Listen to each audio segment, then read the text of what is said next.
Hello.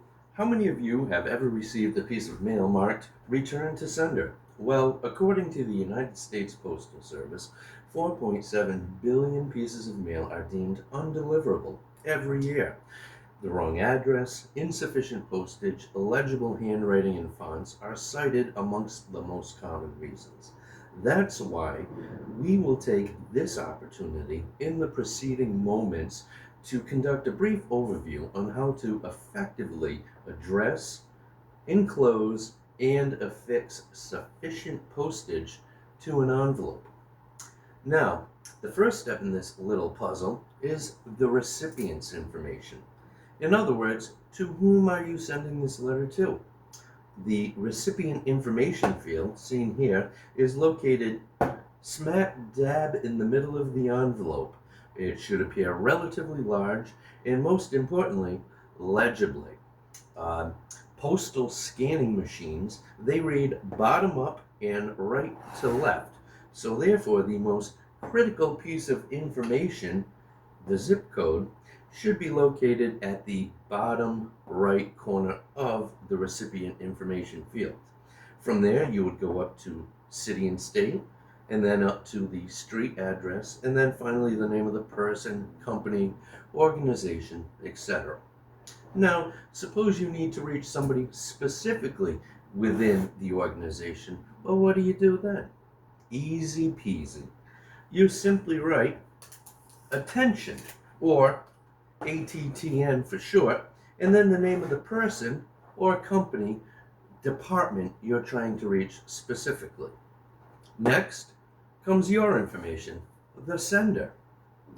That information field, the sender information field, is located in the upper left-hand corner of the envelope, and it is significantly smaller than the recipient information field. However, it does follow the same formatting, with the zip code being in the lower right-hand corner of the field, and so forth. Now that you've sufficiently addressed the envelope, it's time to enclose the envelope. Some envelopes are self-adhesive, while others are moisture activated. This seemingly innocuous point of order actually raised some eyebrows a few years back during the illness. However, there have been no conclusive links between and the handling of licked envelopes. But you could always just use tape. Finally comes the postage. Now that you've addressed and sealed the envelope, it's time to affix postage, which is based upon weight. And for the purpose of this conversation, we will be leaving metered postage scales aside and focus on stamps. Specifically, forever stamps. Now, forever stamps currently currently sell for 78 cents, and they cover the first ounce of any standard domestic first-class letter. Each additional ounce would cost another 28 cents.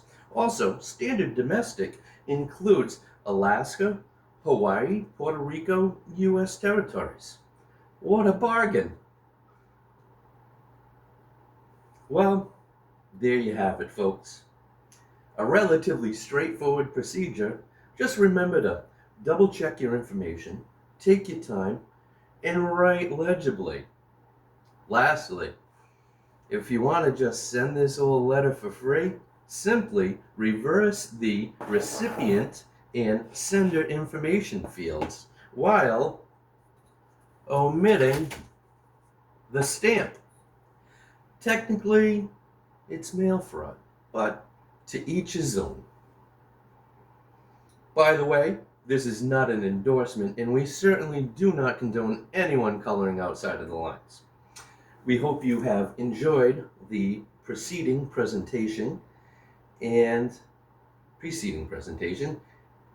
have found it informative, and would like to thank you for taking the time to join us here today.